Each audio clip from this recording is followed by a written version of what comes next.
Ya. Baik, itu rata-ratanya pandangan mengenai orang ramai artis sebenarnya yang memang tahu dan juga menghargai sebenarnya apa yang telah pun dilaksanakan oleh Allahyarham Tun Abdul Razak. Ya. Dan kini bila kita buat sedikit penyelidikan tentang Tun Razak, contohnya baca buku-buku, kita ada jumpa fakta-fakta yang banyak yang menarik. Tapi antara salah satu yang menarik yang saya nak sebut ialah selama 10 tahun ketika memegang portfolio Menteri Pembangunan Luar Bandar, Tun Razak telah berjaya membasmi masalah buta huruf dalam kalangan 3 juta rakyat. Betul. Pada masa itu saya tidak tahu bagaimana ukuran parameter skalanya boleh kita bandingkan jasa itu daripada 3 juta orang tidak tahu membaca kepada mereka yang boleh mendapatkan ilmu menerusi pembacaan. Kita harapkan ia tertumpah kepada Allahyarham Tun Razak. Okey. Dan pada saat ini kita akan sama-sama dengarkan pula temu eksklusif bersama dengan anak sulung Allahyarham Tun Razak yang Berhormat Perdana Menteri yang saya jayakan pada 2 hari lalu. InsyaAllah banyak sebenarnya cerita-cerita tersirat yang tersurat yang kita jangan-jangan dengar yang diceritakan sendiri oleh Perdana Menteri Datuk Seri Najib Tun Razak. Saksikan tembual eksklusif bersama Yang Berhormat Perdana Menteri Datuk Seri Najib Tun Razak.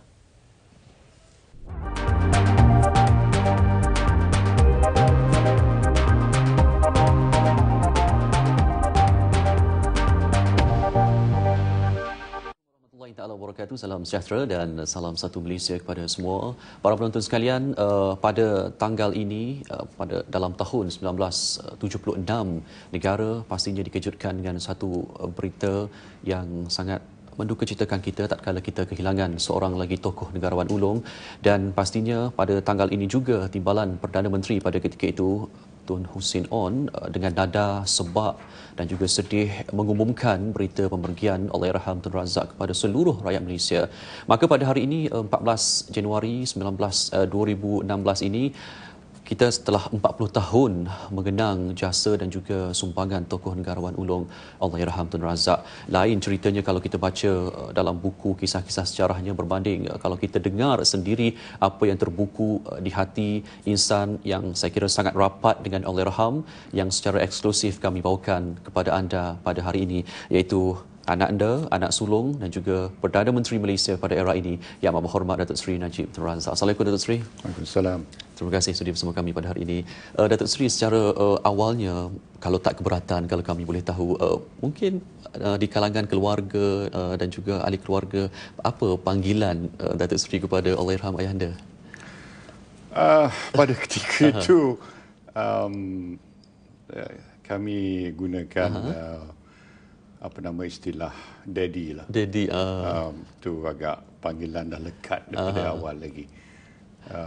Jadi itu yang kita gunakan. Okey, daddy. Daddy. Baik, Datuk Seri, saban hari kami rakyat Malaysia terutamanya anak-anak muda mendengar Datuk Seri berucap mengenai perpaduan, kemajuan, ekonomi, politik. Mungkin hari ini dalam sisi yang berbeza, kami semua mahu Datuk Seri mengimbau seketika semasa Datuk Seri remaja, semasa masih kecil. Mungkin apa antara momen-momen, memori-memori yang terindah antara Datuk Seri bersama Allahyarham secara awalnya Datuk Seri yang sangat-sangat Datuk Seri ingati sehingga kini?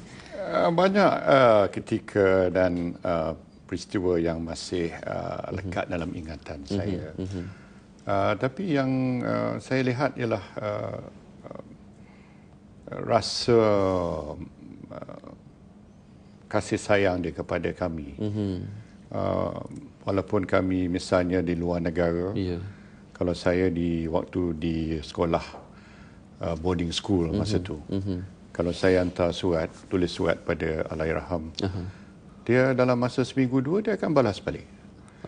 Dan hari ini saya tengok kalau saya Perdana Menteri dengan kesibukan saya ni, pada ketika tu tak ada email, tak ada tak ada telegram, tak ada WhatsApp. Dulu terpaksa kita tulis aerogram, mana tulis tangan sendiri.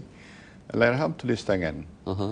Tiap-tiap kali saya tulis surat. Maknanya tanpa gagal dia akan jawab balik surat saya. Jadi saya lihat itu satu daripada tanda lah bahawa beliau kasih sayang bapa pada anak dan juga harapan tinggi pada kami untuk melakukan sesuatu yang boleh menyumbang kepada kejayaan negara. Datuk Seri, mungkin semasa remaja Datuk Seri ada mengikuti rombongan Allahyarham Tun turun padang bertemu rakyat jelata, sehingga kan saya kira ramai menggelarkan Tun sebagai tokoh pejuang kemiskinan. Jadi apa antara rahsia dan juga kesungguhan Allahyarham Tun ni ketika bertemu dengan khalayak ni, Datuk Seri? Pada hemat saya, barangkali kerana keinsafan latar belakang Allahyarham. Selalu masa kita di bangku sekolah lagi, Allahyarham ceritakan bahawa dia datang daripada keluarga yang susah. Walaupun orang kata anak bangsawan, tapi bukanlah hidup dalam keadaan mewah. Sebaliknya, memang tertekan pada masa itu. Ada ketika pergi ke sekolah tanpa berkasut. Sekolah pun bukanlah sekolah zaman sekarang. Pada masa itu buat kira-kira atas pasir pun. Masa itu tak ada blackboard. Itulah keadaan Malaysia pada masa itu. Dan oleh kerana beliau datang daripada keluarga yang susah, keinsafan itu begitu mendalam bahawa bila diberi peluang memegang jawatan tertinggi dalam kerajaan, maka beliau ingin melakukan secara bersungguh-sungguh membuat perubahan kepada negara, terutama sekali kepada kawasan luar bandar. Sebab itulah pembangunan luar bandar ni sinonim dengan perjuangan Allahyarham Tun Razak. Betul. Kisah-kisah semasa zaman kecilnya sentiasa diceritakan kepada Datuk Seri sekeluarga. Subhanallah. Dan Datuk Seri, kita sedia maklum, bukan mudah tanggungjawab sebagai seorang pemimpin, apatah lagi seorang Perdana Menteri. Bagaimana Allahyarham Tun mengambil ataupun mencuri ruang-ruang masa bersama dengan ahli keluarga? Sebabnya kita sedia maklum, Tun ni sentiasa keluar negara mengeratkan hubungan antara Malaysia dan negara lain. Masa bersama keluarga tu, Datuk Seri? Masa amat terbatas. Lagipun kami bila masa saya ni umur 15 tahun telah dihantar ke luar negara. Ya, betul. Jadi sebab tu bila kami balik cuti, biasanya waktu makan tengah hari, malam, kalau Allahyarham tak ada program, kami ada kesempatan bercuti bersama kurang sekali. Sebab masa keadaan masa itu, kan, dan kami juga berada di luar negara. Okey. Dan Datuk Seri, kalau saya kira Datuk Seri pun sedia maklum, Allahyarham memang terkenal dengan 3B-nya, berbush jacket, bertongkat dan juga berdeham. Sedangkan saya ada bertemu rakan-rakan Allahyarham yang masih ada sekarang ni pun katanya kalau Allahyarham berdeham sedikit pun mungkin satu ketegasan bagi beliau. Mungkin bagaimana melihat perkara itu? Beliau kelihatan wajahnya, mungkin aura dia tu menimbulkan satu keadaan banyak orang rasa gerun. Ada, saya dengar cerita pegawai daerah ketar lutut bila terpaksa beri taklimat pada Allahyarham Tun. Tapi hakikatnya dia sebagai seorang manusia, sebagai seorang insan, dia mempunyai hati yang baik. Orang putih kata very compassionate person. Jadi itulah hakikat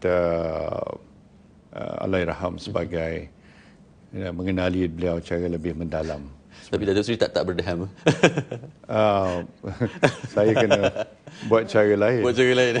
Sebab saya selalu kata kalau saya bertongkat zaman sekarang, nanti orang dah kata dah kena stroke.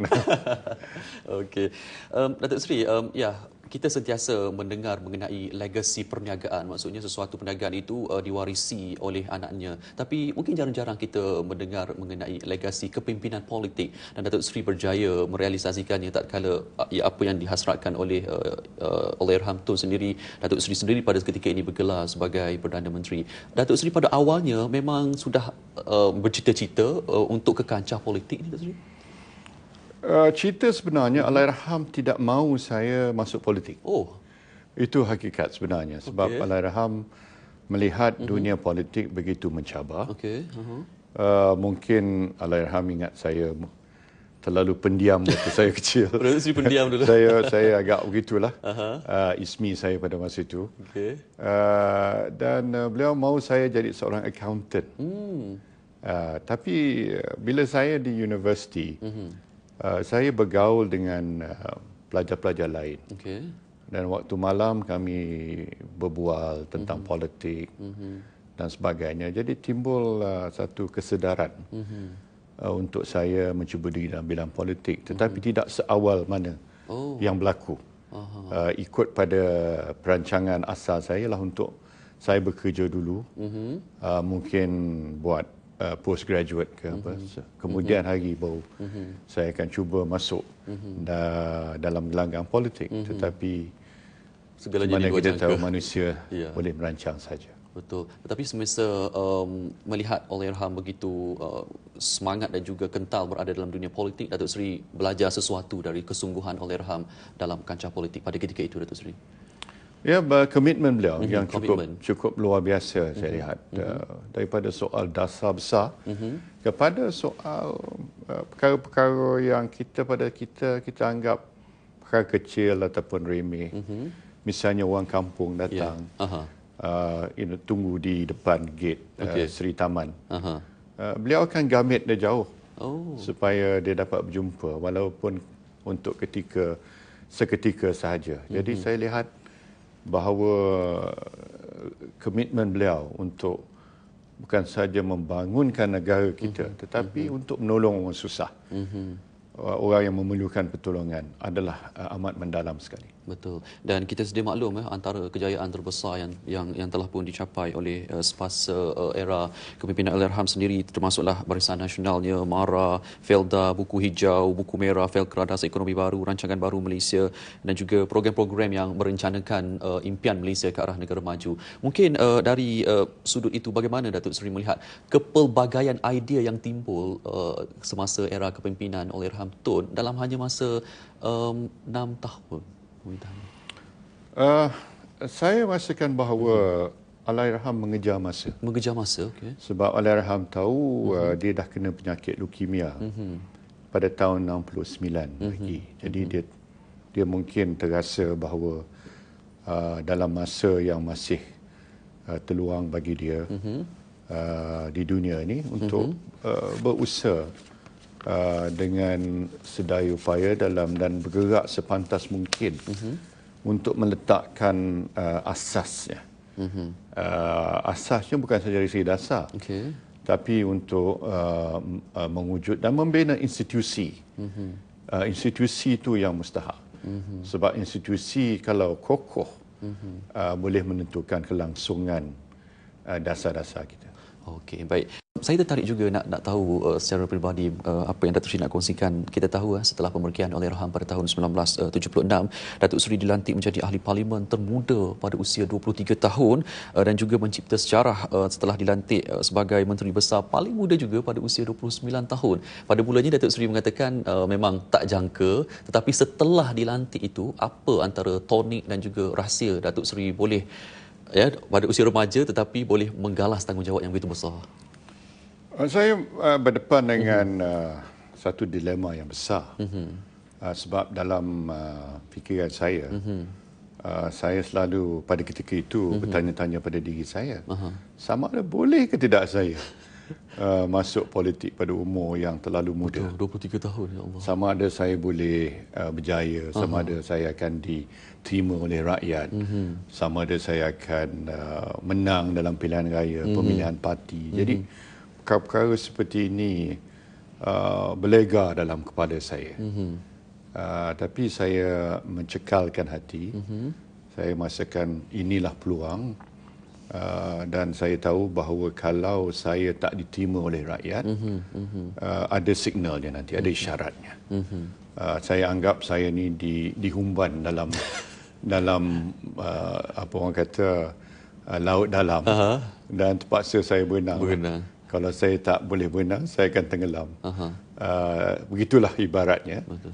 Tapi alhamdulillah berbekal dengan pengalaman yang saya telah lihat, pengalaman yang telah dilalui oleh Allahyarham, perjuangan dia menyebabkan saya cekal gigih untuk terus melakukan selama ini sejak saya dipilih sebagai ahli parlimen. sehinggalah pada hari ini. Dan pada peringkat awalnya dulu mungkin apa antara saranan dan juga nasihat bonda sendiri tatkala ialah pada usia remaja sudah pun berada di kancah politik yang begitu hebat pada ketika itu? Bonda saya selalu nasihat saya supaya buat yang terbaik dan gunakan jadikan Allahyarham sebagai ikutan, sebagai contoh model dan bonda saya yakin bahawa kalau saya ikhlas dalam perjuangan, insya-Allah rakyat akan terima. Dan Datuk Seri, kita sedia maklum Allahyarham sangat terkenal dengan julukan Bapa Pembangunan, dan juga Datuk Seri sendiri kami lebih segar untuk berkata sebagai bapa transformasi, dan juga bukan senang sebenarnya untuk mengekalkan dan juga bahkan melonjakkan sesuatu kejayaan yang pernah dibawa oleh Allahyarham Tun dulu. Mungkin kalau kita sentuh dalam konteks cabaran era Perdana Menteri pada hari ini dengan era Perdana Menteri kedua pada ketika itu, apa antara cabaran besar yang Datuk Seri hadapi? Saya lihat bahawa persekitarannya sudah banyak berubah. Sebahagian daripada perubahan itu kerana kejayaan dasar kita. Misalnya politik pembangunan sahaja sekarang ni tidak memadai, sebab boleh dikatakan hampir semua tempat dalam negara kita sudah ada kemudahan asas, kecuali kawasan-kawasan pendalaman sesangat. Dan tahap pendidikan rakyat Malaysia pun tidak macam dulu. Ramai dah pergi ke universiti, dah ada degree lanjutan. Dan dunia sudah berubah. Betul. Dengan unsur globalisasi dan tentu sekali perubahan teknologi internet, revolusi internet, dengan munculnya media sosial dan sebagainya. Kita lihat bahawa cabaran pada orang politik ini berbeza. Dan apa-apa juga berlaku, dia berlaku dengan begitu pantas. Dulu dia berlaku, tetapi dia makan masa. Tetapi hari ini dia merebak menjadi viral dalam masa yang begitu singkat, in real time. Jadi sebab itulah hari ini cabaran sebagai orang politik adalah berbeza. Misalnya kalau mereka nak sebar fitnah pun boleh. Mereka nak buat spinning pun boleh dan sebagainya. Jadi kita mesti berdepan dengan ancaman politik yang berbeza yang datang daripada pelbagai penjuru dalam masa yang begitu pantas sekali. Saya kira bonus kepada Datuk Seri sebab Datuk Seri berjaya melalui dan juga berada sangat rapat dengan Perdana Menteri pada ketika itu, dan mungkin apa antara inspirasi yang dibawa oleh Allahyarham ayahanda Datuk Seri sendiri yang Datuk Seri rasa akan Datuk Seri perjuangkan dan juga pertahankan ketika era kepimpinan Datuk Seri sendiri? Saya tengok Allahyarham dia tak banyak cakap. Okey. Bagi seorang pemimpin, dia kurang bercakap tapi kuat bekerja dan banyak hasilnya. Jadi dia bukanlah macam setengah pemimpin. Ada peluang je buat kenyataan, macam-macam kenyataan, tapi pada dia dia lebih mengutamakan hasil dan tindakan. Sebab tu bila kita lihat legasi Allahyarham pada negara, terlalu banyak dari segi dasar institusi. Sebab Allahyarham mementingkan kerja dan juga hasil, keberhasilan yang diutamakan. Okey. Dan saya tertarik sebenarnya, saya ada tengok laman sesawang Arkib Negara Malaysia. Kita nak terima kasih kepada Arkib sebab mereka mendokumentasikan semua ucapan-ucapan daripada Perdana Menteri pertama sehinggalah ke Datuk Seri. Saya tertarik dengan ada satu pantun Allahyarham Tun Razak. Katanya pegawai-pegawai pentadbir perlu waspada, kepentingan rakyat mesti dijaga, jangan dibenar penjahat bermaharaja lela, negara hancur, rakyat sengsara. Maksudnya pada ketika itu pun sudah pun dapat Allahyarham Tun andaikan jika kita tak jaga negara kita betul-betul, mungkin pada suatu hari nanti kita tak dapat nikmati apa yang kita kecapi sekarang. Aspirasi sebesar itu Datuk Seri akan bawa sehingga kini. Memang kita mesti jaga negara kita, dan bila kita sebut jaga negara kita ni, dia datang daripada pelbagai sudut.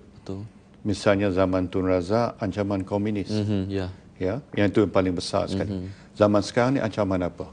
Ancaman fahaman yang keterlaluan, ataupun disebut sebagai violent extremism, keganasan dan sebagainya. Ini jadi kita mesti menjaga negara daripada pelbagai sudut. Dan jangan lupa bahawa proses membina sebuah negara bangsa akan makan masa. Bukan satu generasi tapi mungkin lama. Mungkin menjangkau beberapa generasi. Jadi apa yang dimulakan oleh Tengku Tun Razak, zaman saya pun belum selesai lagi. Proses nation building. Betul. Mengukuhkan jati diri kita. Perpaduan nasional, integrasi nasional. Ini merupakan satu perjalanan jauh. Dan tetapi yang penting ialah untuk kita meneruskan, menanamkan kefahaman, menanamkan nilai-nilai asas ataupun core values dalam masyarakat kita. Seperti saya selalu sebut, wasatiyah, moderation, saling hormat, menghormati, dan sebagainya, kepelbagaian, tetapi tetap pada soal trust, induknya apa dalam negara kita. Ini semua saya fikir mesti kita tekankan supaya negara Malaysia ini akan jadi sebuah negara yang benar-benar berjaya. InsyaAllah. Dan yang paling penting juga nilai yang ada pada Allahyarham Tun memang sentiasa dibawa oleh Perdana Menteri ketika ini. InsyaAllah Datuk Seri, kalau ada mungkin perkara-perkara yang boleh Datuk Seri kongsikan bersama kami, anak-anak muda contohnya. Ketika era zaman muda Datuk Seri sentiasa diceritakan mengenai kisah-kisah perjuangan Allahyarham sendiri. Tetapi kami mungkin tidak sentiasa mendengar kisah-kisah sebegitu. Jadi mungkin antara nilai-nilai yang Allahyarham Tun terapkan kepada Datuk Seri, yang Datuk Seri boleh aspirasikan kami anak-anak muda pada hari ini. Saya tengok dalam ucapan Allahyarham, sering kali digunakan dua perkataan. Okey. Ya, ini berjuang dengan jujur dan ikhlas. Mudah saja, jujur dan ikhlas. Maknanya kalau kita jujur dan ikhlas, insya-Allah Allah akan beri kejayaan kepada kita. Dan Tun juga kita bersyukur sebenarnya mempunyai satu pasukan yang sangat baik sekali dalam pada nak memacu Malaysia pada ketika itu.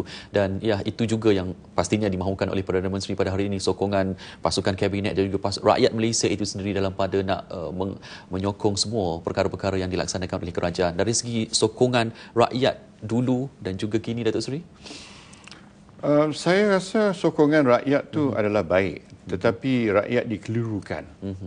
Terutama sekali oleh media sosial. Zaman dulu, zaman tu kalau nak menyebar fitnah ke apa ke, kena buat surat layang. Jadi penyebaran surat layang tu memang terbatas. Tapi zaman sekarang ni pada ujung jari kita dah boleh sebar fitnah. Jadi kita lihat bahawa keadaan boleh menjadi celaru dengan dalam masa yang begitu singkat. Jadi apa yang kita perlu ialah menentukan kita dapat satu pasukan bermula dengan kabinet dan parti kita dan kepimpinan tertinggi mesti kokoh, saling mempercayai antara satu sama lain.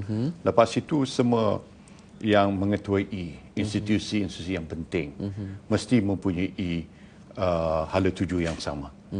Dan sebab tu bila kita lihat semua institusi itu bersama-sama dengan kepimpinan negara, kita boleh bergerak lebih pantas lagi, lebih meyakini lagi untuk mengisi segala-gala matlamat perjuangan kita. Datuk Seri, maaf saya tanya, kalau adalah yang Allahyarham Tun maklumkan kepada Datuk Seri sendiri, mungkin mereka Allahyarham bagi tahu kepada anak-anaknya supaya Malaysia 20-30 tahun ataupun 50 tahun selepas itu, apa yang Allahyarham Tun mahukan mengenai negara kita ni? Allahyarham mahu perubahan yang besar pada negara. Dia tidak mahu lagi kita ni bergelut dalam keadaan kemiskinan umpamanya. Dia mahukan perubahan. Dia mahukan Malaysia ni berada bersama-sama dengan negara-negara yang lebih maju. Saya lihat itu dia impiannya. Dan memang ni datang daripada latar belakang Allahyarham yang telah mengalami betapa susahnya hidup pada ketika itu. Ya Allah. Dan juga satu lagi petikan ucapan tahun baru yang terakhir Allahyarham pada tahun penghujung tahun 1975 sebelum masuk 1976.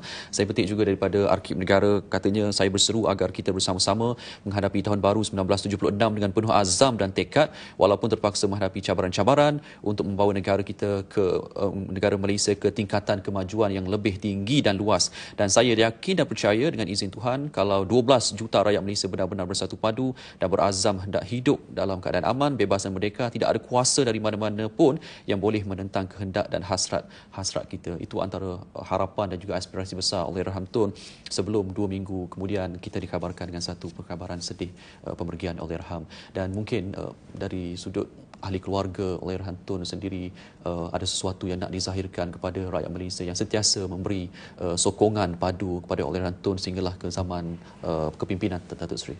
Sedutan ucapan tu kalau saya hari ini gunakan masih relevan. Betul. Masih relevan. Berarti bahawa dari segi prinsip perjuangannya dia tidak ditelan oleh zaman. Sebab perjuangan kita ni jauh dan makan masa yang lama. Apa yang penting bagi kita yang merupakan generasi terkemudian ialah untuk meneruskan perjuangan yang telah dimulakan oleh Tengku, oleh Tun Razak dan sebagainya. Dan kita bawa negara kita ke arah kejayaan yang lebih tinggi. Itulah cara yang terbaik bagi kita untuk mengenang pemimpin-pemimpin yang terdahulu daripada kita, yang begitu banyak jasa dan budi pada kita. Yang ini kita bangunkan atas apa yang mereka telah bina, kita tingkatkan lagi, kita bawa kepada tahap yang lebih tinggi lagi. Okey, insya-Allah. Dan mungkin akhir sekali sebagai anak anda dan juga Perdana Menteri Malaysia pada hari ini, secara kesimpulannya apa yang rakyat Malaysia terutamanya, saya suka sebut anak-anak muda sebab kami yang kadang-kadang kurang jelas mengenai erti perjuangan dan juga pengorbanan, apa yang kita boleh faham mengenai pengorbanan dan juga perjuangan mereka yang terdahulu supaya kita tidak sewenang-wenangnya melepaskan apa yang kita nikmati pada hari ini semudah ABC. Pada saya kita mesti menghayati nilai perjuangan. Sebab kita membesar dalam keadaan yang jauh lebih baik, terutama sekali dari kebendaan. Amat mudah bagi kita untuk menukar nilai-nilai yang baik itu, nilai murni dengan nilai-nilai lain. Misalnya terlalu pentingkan kebendaan, terlalu pentingkan materialisme, hedonisme dan sebagainya. Jadi kalau cara hidup seperti itu akan merosakkan negara kita. Jadi apa yang telah ditinggalkan oleh pemimpin-pemimpin terdahulu daripada kita, selain daripada budi jasa mereka, ialah nilai baik, nilai murni. Dan kalau kita pegang pada nilai murni yang baik itu, insya-Allah negara Malaysia akan terus berjaya. Alhamdulillah. Terima kasih banyak-banyak Datuk Seri sudi bersama kami dalam temu bual eksklusif pada hari ini. InsyaAllah kita doakan Datuk Seri sentiasa sembuh. Datuk Seri, tangan dah okey? Alhamdulillah. Mudah-mudahan insya-Allah. Beberapa hari lagi. Baru mengalami pembedahan kecil. Alhamdulillah kita doakan kepimpinan Datuk Seri terus committed merancang yang terbaik untuk Malaysia bumi tercinta. Dan kepada kita semua rakyat Malaysia, ialah apa lagi yang kita boleh laksanakan selain dari kita mengenang jasa dan juga sumbangan pemimpin terdahulu. Dan insya-Allah kalau boleh seluruh rakyat Malaysia sama-sama kita hadiahkan sekalung Ummul Kitab Al-Fatihah. Semoga roh Allahyarham dicucuri rahmat dan juga tenang di alam baqa. Saya Syahrir Serapudi melabuhkan tirai untuk temu bual khas ini. Kami akhiri dengan Al-Fatihah.